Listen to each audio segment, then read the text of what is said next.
Magandang gabi. Alas 9:16, araw ng linggo. Let's have a beautiful Sunday, my friends. Ngayon po, ang ating pag-usapan ay si Digong, ang Supreme Court na kaso na mga petition ng mga anak ni Digong Duterte na kung tawagin mo ay petition for habeas corpus. Nagsampa po si Sebastian Duterte ng petition for habeas corpus. Nagsampa rin si Pulong Duterte ng petition for habeas corpus at nagsampa si Kitty Duterte dahil siya hinamahawak sa kanya ay si Attorney Harry Roque. Ang ginawa naman nila ni Attorney Harry Roque ay nagsampa sila ng habeas corpus at petition for certiorari. Okay. Ang ating diskusyon po ay ililimit ko sa tinatawag nito, ang tanong. Sabi ko, ang aresto kay Digong Duterte ay illegal, malapit nang ideklara ng Supreme Court. At kung bakit ko sinasabi, nakabase po ito sa aking analysis ng batas natin na kasali dito sa pinag-usapan. Binabagit ko itong mga Supreme Court only to educate the Filipinos kung ano ang mga batas na dapat tingnan dito at kung anong aking prediction. At wala akong sadya na pangunahan ang Supreme Court. Bagkus, hindi mo kayang pwedeng pangunahan ang Supreme Court, mga justices, kasi sila pong pinakamatalinong abogado sa buong Pilipinas. So, hindi ko sila pwede ma-impluwensyahan. Pero ako naman ay nagbabase sa aking opinion, sa aking pag-aaral bilang Doctor of Jurisprudence at nag-aaral sa pag-aaral sa batas at sa aking karanasan bilang trial lawyer, ay nasasabi ko na kung ano magiging resulta, halos iyon na. But I do not claim na pa-impluwensyahan ko Supreme Court. Mga matatalino mo yung mga justice, hindi natin gaya yan. So, just forgive me for just educating the Filipinos, the people, particularly the people who are expectant na lalaya si Duterte. Pero kung ano man ang decision po ng Supreme Court, ay hindi po ito magdirekta na maging dahilan para palabasin ng ICC si Duterte. Pero balik tayo.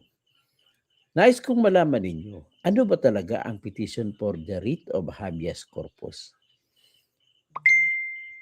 Tatlo po nagpetition dyan, si Kitty Duterte, si Basti Duterte, at saka si Pulong Duterte. Si Pulong nagsampa ng petition for the writ of habeas corpus. Si Basti nagsampa ng petition for the writ of habeas corpus. Si Kitty, nagsampa siya ng petition for the writ of habeas corpus at dalawa, petition for certiorari and prohibition. Okay. Magsimula po tayo sa basic na batas. Ang basic na batas po sa pag-aresto ang ating pag-usapan. Kung sa pag-aresto po ay walang sinuman ang maaresto sa loob ng Pilipinas kung walang warrant of arrest ng sarili nating korte. Ibig sabihin, local court. Ano yung local court? Nakasaad po kasi yan sa Section 2, Article 3 ng ating Constitution na nagsasabi, no warrant of arrest shall issue. Walang warrant of arrest na maaring mailabas except upon probable cause to be determined personally by the judge, local judge natin. After examination under oath, the witnesses and the complainants he may produce and particularly describing the place and the things and persons to be seized. Yan po ang nakautos. Kung gano'n na nakautos, ibig po sabihin ay walang tao sinuman sa Pilipinas na pwedeng arestuhin na walang warrant of arrest galing sa korte, maliban na lamang yung nakasaad po sa Section 5, Article 3 ng ating Constitution na nagsasabi, ang mga taong nahuli sa akto gumawa ng krimen pwedeng arestuhin kahit walang warrant of arrest. Si Duterte, hindi naman siya huli sa akto. O di kaya ang tao na yan ay nakagawa ng krimen at ang taong aaresto o di ka opisyal o pulis na aresto ay alam niya ang pangyayari. Kahit hindi niya nakita yung taong arestuhin na siyang gumawa ng krimen, basta alam lamang ng pulis ang pangyayari.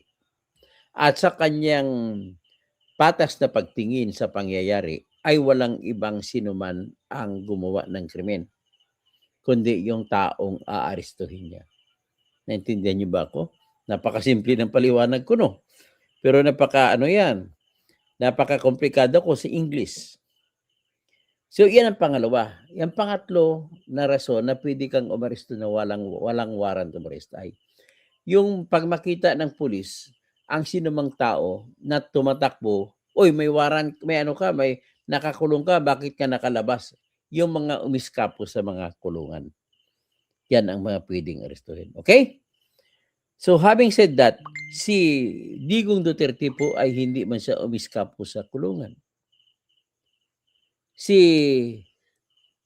Digong Duterte ay hindi rin siya gumawa ng krimen na nahuli sa akto nung hinaresto siya noong March 11, 2025.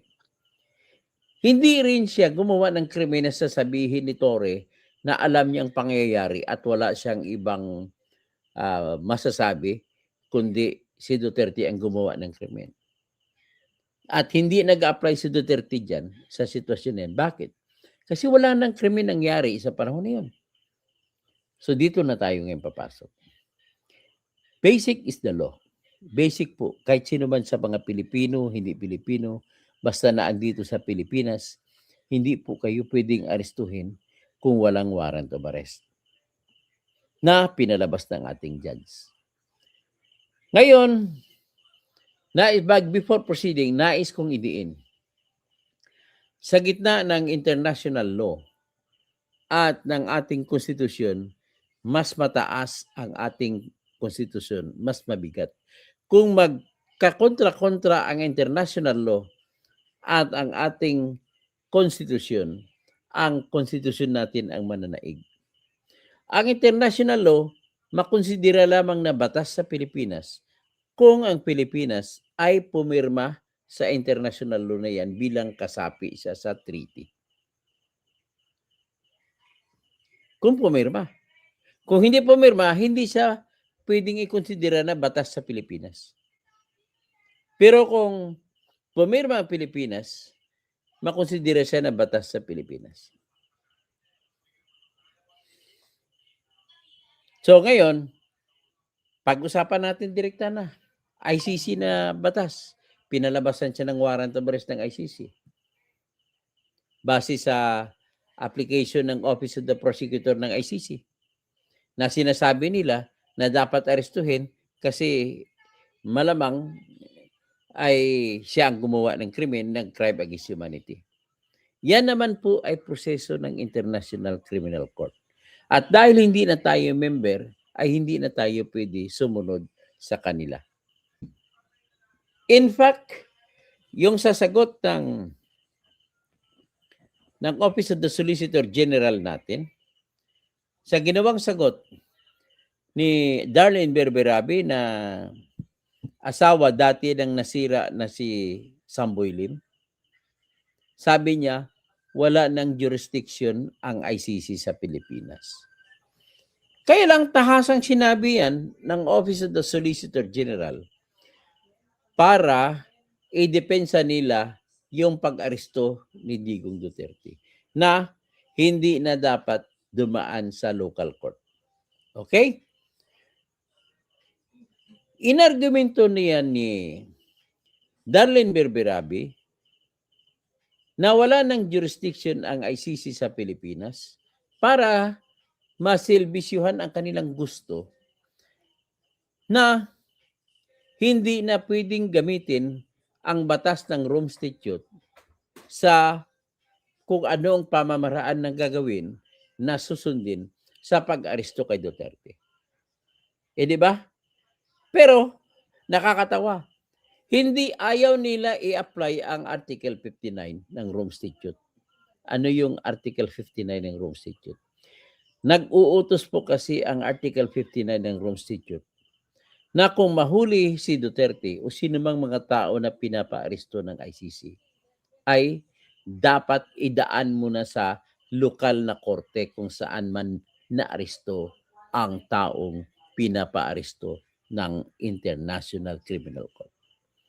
At dahil dito si Duterte ang inaresto, dapat kung maaresto sa ilalim ng ICC warrant of arrest, idaan siya lokal na korte. Ang pinakamalapit na korte ay ang Pasay Regional Trial Court.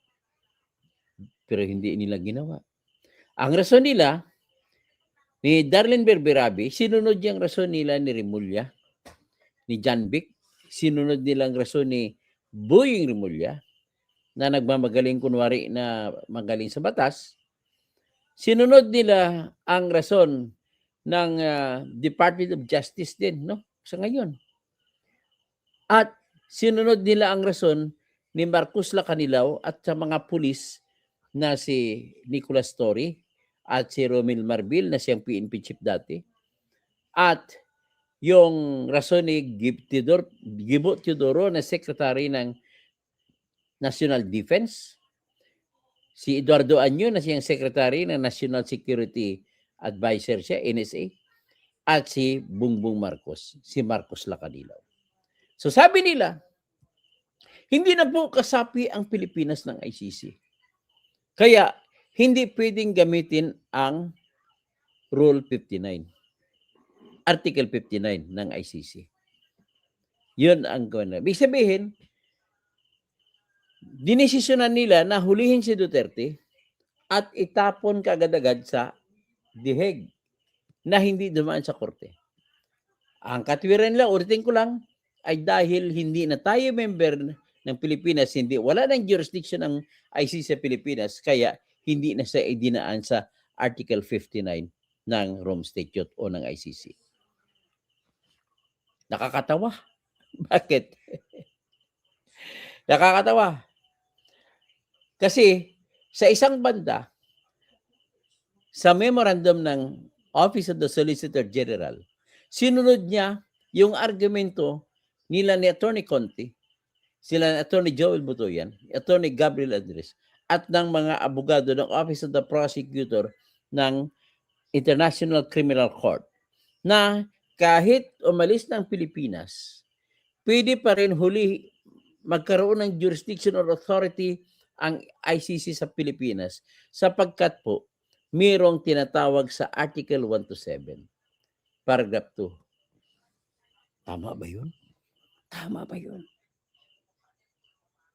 Hindi ba kontra yun sa argumento nila na hindi na tayo kasapi ng ICC kaya hindi na pwede mag-apply ang Article 59? Pero ngayon, gagawin nila, i-apply nila Article 127 ng Rome Statute. Akala ko ba hindi na tayo member? Bakit i-apply nyo? Ito na ngayon sila. Sinunod nila yung tinatawag na dahil sa pang-apat na kondisyon. Ito po yung Article 127 ay ito po yung nagsasabi o nag-uutos batas ng Rome Statute na pumapayag sa kahit sinong bansa na umalis sa ICC may kondisyon na 4. Ang unang kondisyon ay kailangan bayaran mo ang mga contributions mo at saka lahat ng dapat mo ibabayad sa ICC. Pangalawang kondisyon ay dapat tatakbo muna 1 taon mula nung file ka ng withdrawal, saka palang magiging final ang withdrawal mo. So, sa ganang atin, Nagsampa tayo ng ating withdrawal noong March 16, 2018 at pagkos ang huling araw ng ating withdrawal ay March 16, 2019. At sa March 17, 2019 ay hindi nakasapi ang Pilipinas ng ICC. Okay, may pangatlong kondisyon. Kung may kooperasyon na nangyari sa gitna ng Pilipinas at ng ICC, sa panahon na hindi pa naging final ang withdrawal, ay pwede pa ito magpagpatuloy kung mayroong kasunduan or cooperation kung tawagin nila. Wala. Kaya walang cooperation. Next. Pero kung may kahit anong bagay, any matter, na under consideration ng court bago umalis ang Pilipinas, ay pwedeng manatili na magkaroon ng jurisdiction ng ICC sa Pilipinas. Ngayon, para maintindihan ninyo, i-download ko yung tinatawag na Rome Statute. At ipakita ko sa inyong Article 1 to 7.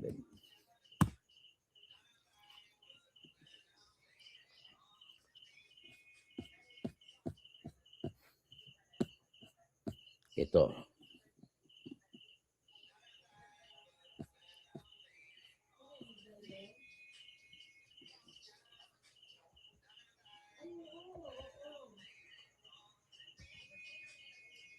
Ito.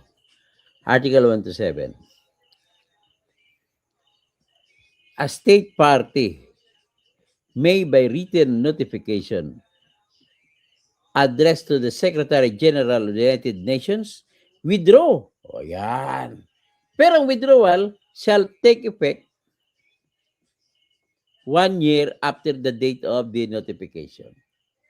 Or more kung gusto nang nag-withdraw na mas mabang panahon. Next, a state shall not be discharged by reason of its withdrawal from the obligations arising from the statute while it was a party to the statute and including any financial obligation. Magbayad ka kung may utang ka.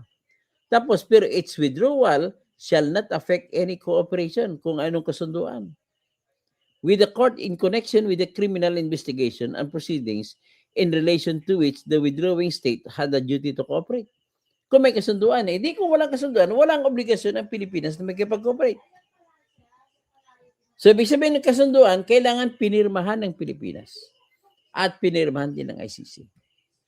Next, and which were, nor shall it prejudice, hindi makapigil sa in any way the continued consideration of any matter. Kahit anong bagay, pagpatuloy kung meron nang nagawa sa gitna ng court, na ginagawa na pala ng court. Ano yun? So, continued consideration of any matter which was already under consideration by the court prior to the date upon which the withdrawal became effective. So, ang meron na nangyari bago nag-withdraw ang Pilipinas ay yung tinatawag na preliminary examination. Ano yung preliminary examination? Yung preliminary examination po ay inanunsyo ni Fatou Bensouda, one-sided lang. Hindi siya nagpaalam, hindi siya humingi ng permiso sa judges. Ang mga judges po dyan, tatlong klase. Yung judge sa trial, pre-trial judge sa ICC na binubuo ng tatlong tao. Yung judge sa trial, na ang tawag ay trial judges, na binubuo rin ng tatlong tao. At yung mga judge sa appeals chamber na binubuo ng 5 tao. Okay? Binabigay ko lang sa inyo konteksto. So ngayon, ang tanong, yung preliminary examination, ano ba yan at pwede ba yan magiging rason na pwede magiging dahilan na magiging kasapi pa rin ang Pilipinas at patuloy pa rin ang ICC na magta-trial kay Digong? Ang sagot ko ay hindi na po siya magiging dahilan sapagkat yung preliminary examination ay hindi naman yan batas na nagsasabi na jurisdiction sa krimen. Ano ang ginagawa sa examination? Pag nagdeklara sila exam, sila po ay, ang ginagawa ng prosecutor ng ICC nagre-research sa Human Rights Watch website, sa Amnesty International na website, sa mga website sa Pilipinas na kung saan may YouTube, may mga balita ng ABS-CBN, GMA, News 5, Bilyonaryo, lahat doon ng mga sinabi ni Duterte ay dinownload nila. Yun lamang po ang ibig sabihin ng preliminary examination. Ano ang isang gawain na alam ninyo na pwede kong ihambing na katulad nito para maintindihan ninyo kung anong ginagawa ng preliminary examination? Yung preliminary examination ay kahalintulad yan ng investigasyon ng pulis sa Pilipinas. Na nag-imbestiga pa lang, wala pa silang sinasampang kaso. Nag-imbestiga sila kung may makita silang ebidensya. Saka pa lamang sila magsasampa ng kaso sa Office of the Prosecutor sa Pilipinas na setting yun.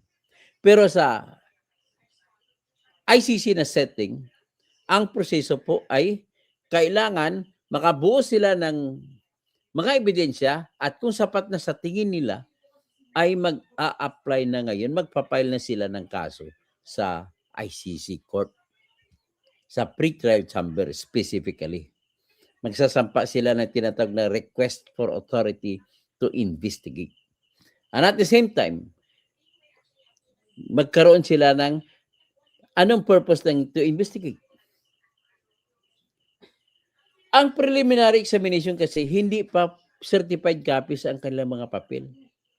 Ang request to investigate ay dyan na sila may power na ngayon ang prosecutor na manghingi ng certified copies.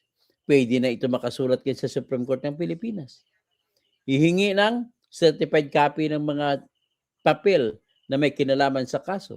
Halimbawa, yung kay Kian de los Santos na kaso na umabot sa Supreme Court, pwede nilang hingiin yun. Halimbawa, may umabot na kaso na sinampa, yung title niya ay Bakirin versus Bato de la Rosa.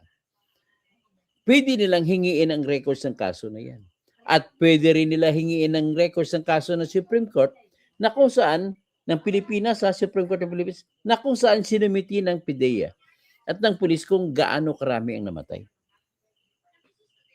Yan ay kung authorized na sila ng judge ng pre-trial chamber. Kung hindi sila authorized, hindi sila pwede makapaghingi. So, in other words, I am impressing upon you what is the nature of this preliminary examination. So, sabihin, sa stage na yun, wala pa pong official documents ang Office of the Prosecutor. So, next, ang ginawa naman ng Office of the Prosecutor, natapos na, dapat may warning na sa Prosecutor's Office na nagsampa si Duterte ng withdrawal noong March 16, 2018, ay dapat pinaspasan nila investigasyon at bago mag 1 year, dapat March 15, 2018, nakapag-file na sila ng kaso laban kay Duterte. Hindi nila ginawa. Kailan sila gumawa, nagsampa ng kaso? Ano na, May 24, 2021? Mahigit 2 taon na lumipas. So, hindi na pwede dapat tanggapin yun. At yung argumento ko, hindi pwede gamitin, sasabihin ng Office of the Solicitor General na may jurisdiction pa rin ng ICC sapagkat mayroong tinatawag na preliminary examination. I beg your pardon, it cannot apply. Okay? So, kung it cannot apply, ano mangyayari? Hindi, wala nang jurisdiction ng ICC, pero usapin ng ICC yun. Hindi yan usapin ng Supreme Court ng Pilipinas. Kasi hindi saklaw ng Supreme Court natin ang usapin kung may jurisdiction ba talaga ang ICC o wala. Pero, nagbanggit ang Solicitor General sa kanilang sinubmit na memorandum doon sa Supreme Court na wala ng jurisdiction ang ICC sa Pilipinas. Kaya hindi na daw pwede i-apply ang Article 59 ng Rome Statute na nag-uutos na dapat indaan sa local natin na korte. So ngayon, dito na tayo ngayon. Ang aking proposition ay ang pag-aresto na kay Duterte ay ideklara ng Supreme Court natin na illegal. Ideklara na illegal, bakit? Kahit sabihin natin moot an academic kasi andun na siya sa deheg. Kasi pag andun sa deheg, ang utos kasi dapat na ilabas ng kahit anong korte kapag writ of habeas corpus ang ni-request ay dapat dadalhin si Duterte sa Supreme Court. Hindi na magagawa dahil andun na siya sa ICC. So ano ngayon, pwede pa ba? Ang sagot ko pwede. Bakit? Sinabi ko kanina, yung petition naman ni Kitty Duterte ay may kasamang certiorari. Na ibig sabihin certiorari, i-grant ng Supreme Court yun kung may abuso.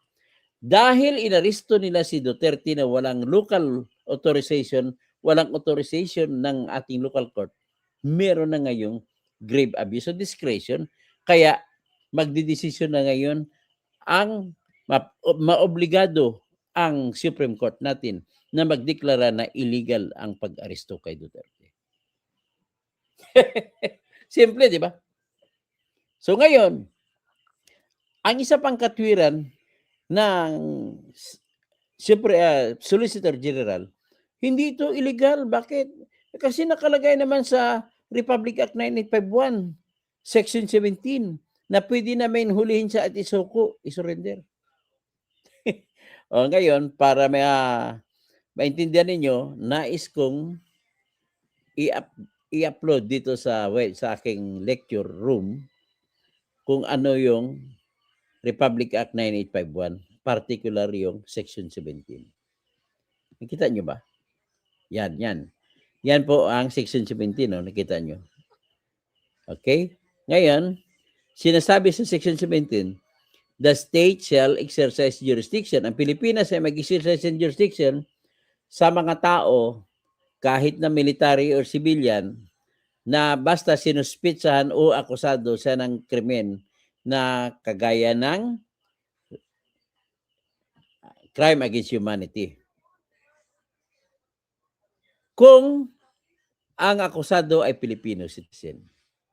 B, kung hindi man siya Filipino citizen, at least ang akusado ay narito sa Pilipinas. O kung hindi man siya citizen o hindi man dito sa Pilipinas, ang akusado ay nagkasala laban sa Filipino citizen. Yun lamang po ang isa sa tatlong kondisyon na pwedeng gagamitin na dahilan para mag-apply ang jurisdiction ng Republic Act 9851. May pangalawang paragraph ito, basahin natin. In the interest of justice, the relevant Philippine authorities may dispense with the investigation or prosecution of a crime under this act if another court or tribunal is already conducting the investigation or undertaking. Ibig sabihin, sa ngalan ng katarungan, kung may isba ng bansa o ICC halimbawa, International Tribunal, na nagsagawa na ng investigasyon laban kay Duterte, anong mangyari? Pwedeng pagbigyan ng ating bansa. Na pwedeng isuko ng bansa. Instead, the authorities may surrender or extradite suspected or accused persons in the Philippines to the appropriate international court kung sino nag-imbestiga. Kung meron man. Or to any state kung anong bansa. Pursuant to, kailangan ay dapat mayroong applicable extradition laws sa treaties. Pwede bang ang ICC? Hindi pwede kasi wala na tayong treaty. Nakita nyo? Wala na tayong treaty kaya hindi po pwede na mag-apply ang Republic Act 9851. Kasi hindi na tayo kasapi ng International Criminal Court. Next! May extradition ba? Wala namang extradition agreement ang Pilipinas sa ICC. Bagkus kung ang Republic Act 9851 ang pagbabasihan, hindi pwedeng gamitin. Kaya mali sila ni Remulla, mali sila lahat, bendalo sila lahat. Kaya pag si Sara na presidente, itaga nyo sa bato, makukulong habang buhay si Bongbong Marcos, si Boying Rimulya, si John Vic Rimulya, si Gibo Teodoro, si Edgardo Anyo, si Robel Marbel, at saka si Marcos Lacanilaw, at higit sa lahat, si Nicolas Torre. See? Hindi pwede magamit na rason ang Section 17 ng Article ng Republic Act 9851. Delikado. Ano na lang kayo gamitin na dahilan? Kasi pag yan, hindi yan kakatigan, idideklara talaga ng Supreme Court na illegal ang pag-aresto kung 9851 lang ang pagbabasihan. Tingnan natin sa punto nito kasi isang argumento nila ay hindi. Dinaan naman namin ng ICC sa Interpol. Interpol. Bago yun na. Titingnan natin kung anong ano ng Interpol. So, ano bang sinasabi? Ano bang meron sa Interpol? Pag may Interpol ba na koneksyon na nagpadala ng warrant of arrest ng ICC, huhulihin? Ito po yung research ko sa Interpol. Tingnan ninyo. Ito po ang nilabas ng AI ni Elon Musk. Yung Grok. Yung Grok po kasi AI ni Elon Musk yun. Sa tingin ko, yan ang pinakamagaling na AI.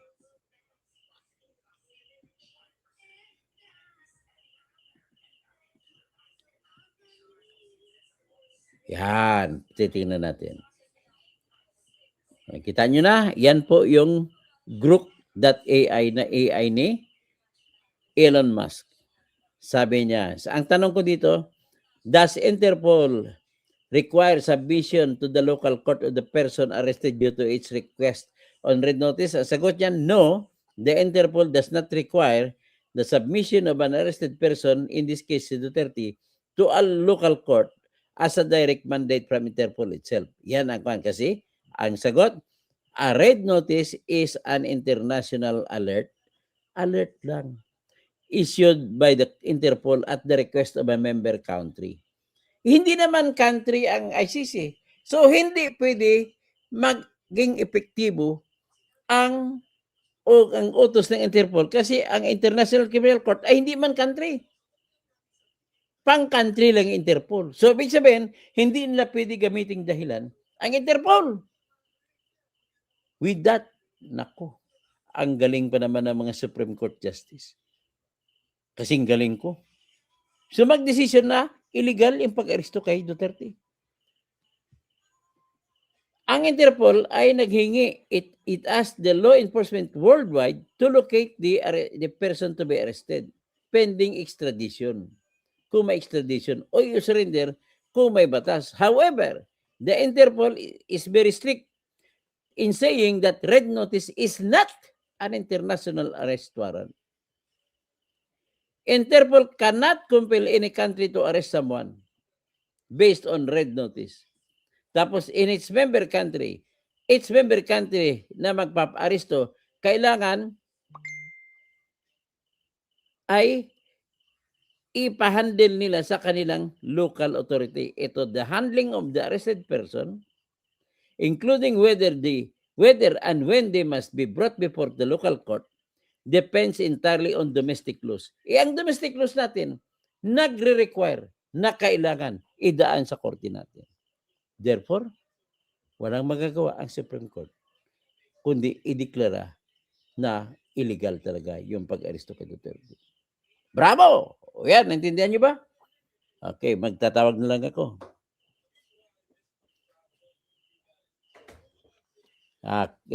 Sabi ni Maria Francisco, dapat itong sina Atty. Tirador at Atty. Torion gawing opisyal sa judiciary when VP Sara becomes president. Nakakatuwa naman kung mangyayari yan. Reynald Loro. That's why by hook or by crook, ayaw nila makaupo si Inday Sara na magiging presidente kasi alam nila hahabulin talaga sila sa mga ginagawa nila sa kanya at kay Tatay Digong at sa Filipino people. Si blows Stair, mo lagi. Frank Shane, Sionko, Bininati. Hi, Doc Toto, always watching from Canada.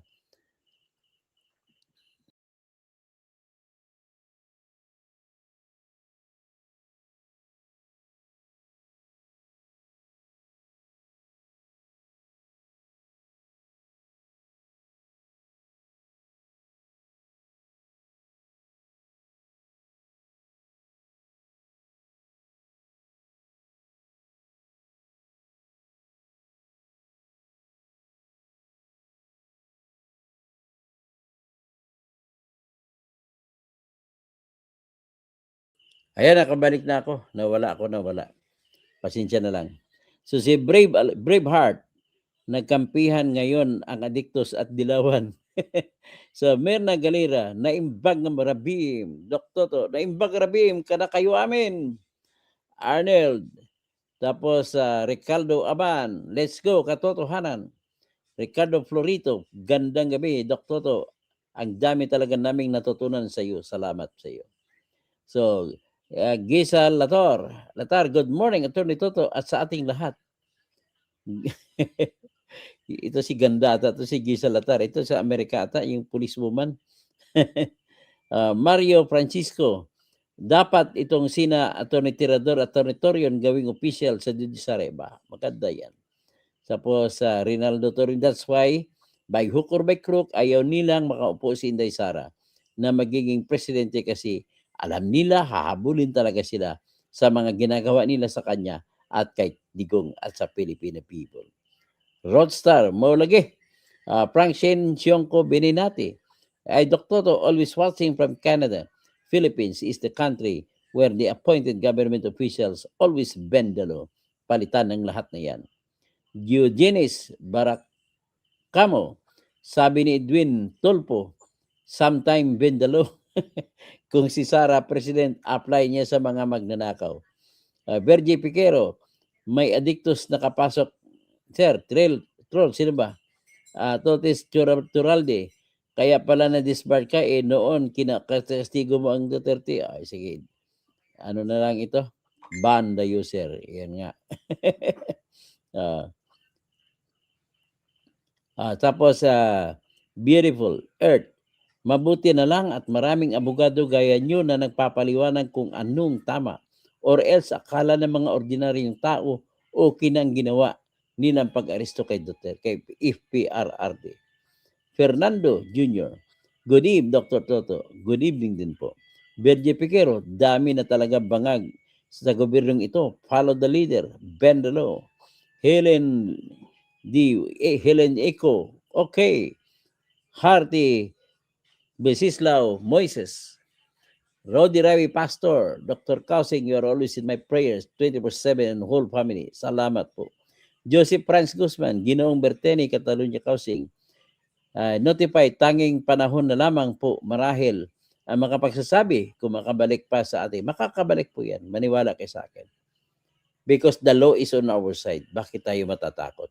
Marcial Celerio, bendalo talaga ang administrasyon ni BBM ngayon.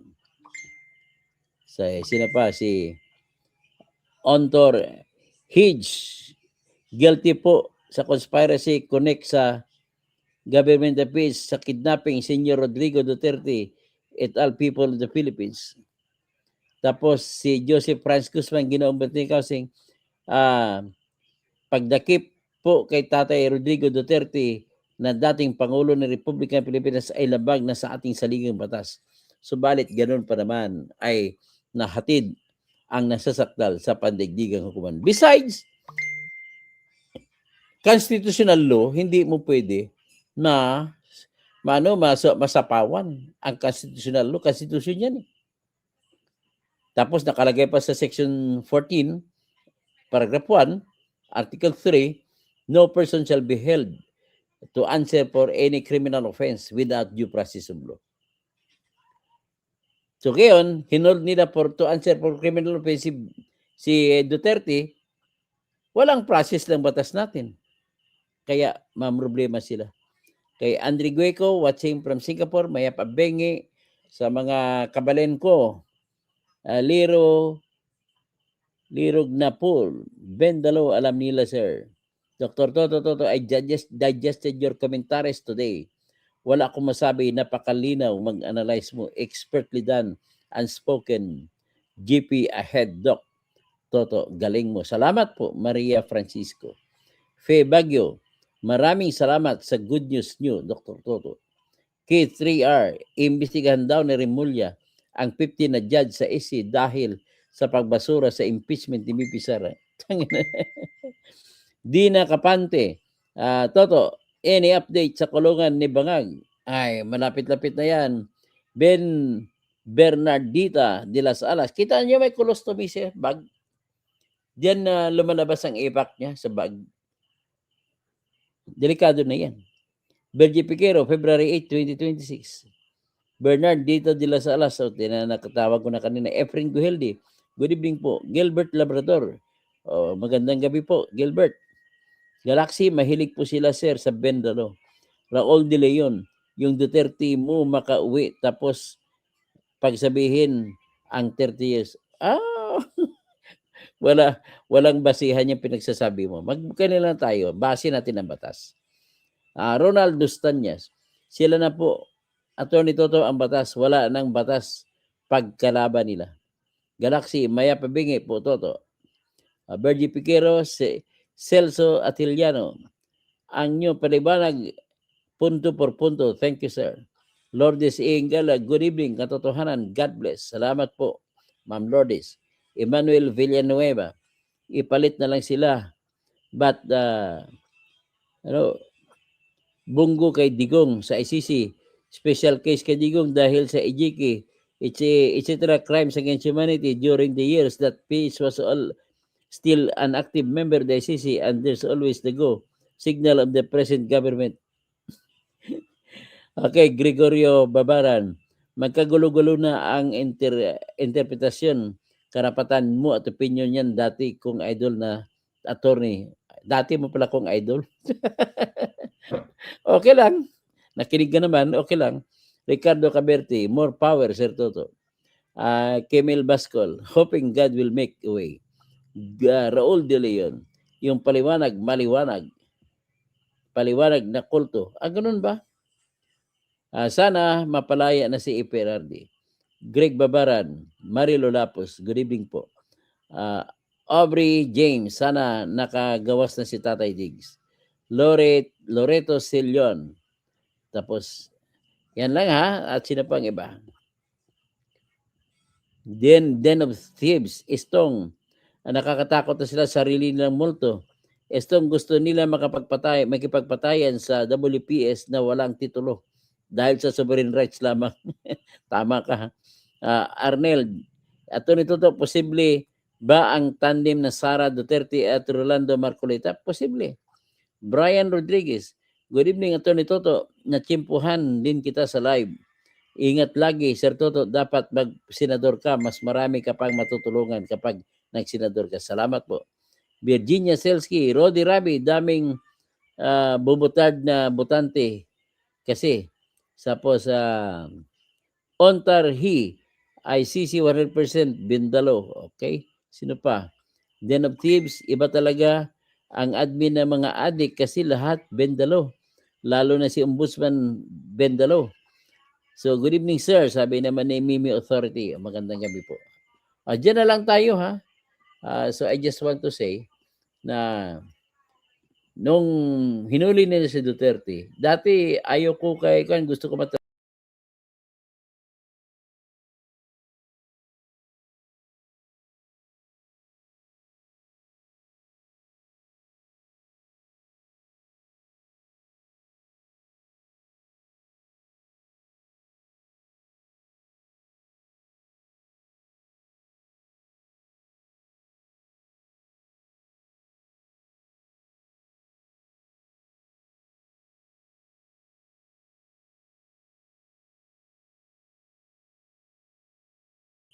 Okay, na-video na wala naman ako. Pero, pakitulungan niyo man ako sa GCash ko po. Ito po yung GCash number ko. Kung may sobra lang kayo, ha.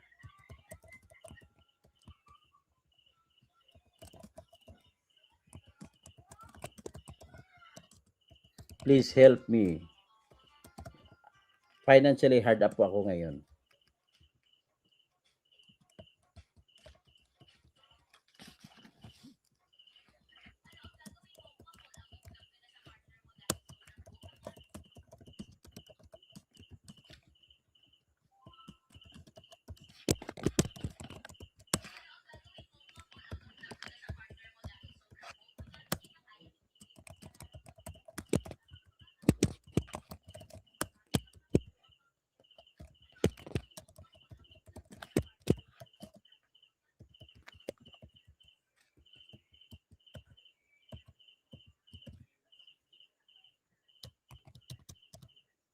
Ay, salamat po. Magandang gabi.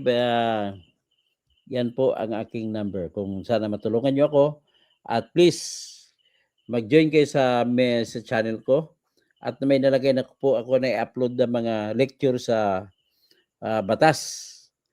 Para ito sa mga gustong magtuto sa batas at saka yung nagre-review sa bar exam. Kay Sara na humingi ganun na depensa mo sa kanya. Nakaabot din. Salamat po. Banibinos. Okay, ganun po. Salamat. Maraming salamat po sa lahat. At pwede kayo sumali sa aking channel. Manood nga. Kung gusto niyo, kung nagtitake na magre-review ko sa bar exam, pakinggan niyo lang ang aking maikling lecture sa bawat topic at papasok sa utak niyo yan kasi simple-simple lang. At makatulong sa inyo sa bar exam niyo. At sigurado makakapasa kayo. Okay? Mamimili po ako ng mga tanong dyan na sa tingin ko ay lalabas. Okay, ganyan lang po. Maraming salamat po.